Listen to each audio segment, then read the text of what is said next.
managing Ricky's knowledge base in KettleiQ. In this short training, I'll show you how to upload the source material I pull from, keep it organized, and archive what's out of date. Let's take a look. You'll find this under Settings, Ricky Knowledge Base from your dashboard. This page controls what source material I can pull from when answering questions specific to your operation. Recipes, SOPs, style guides, or internal reference documents. Click Upload Document, or just drop a PDF, text, Word, or Markdown file here. I'll read it and reference it going forward when a question relates to its content. The title, description, and type are auto-generated, so it's easy to find and manage later. If a document is outdated, click it and select Archive rather than deleting it, so you keep a record of what I used to reference.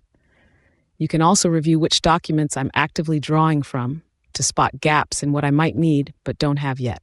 Keep this library current. Outdated SOPs or stale reference material sitting here means I might answer with information your team no longer follows.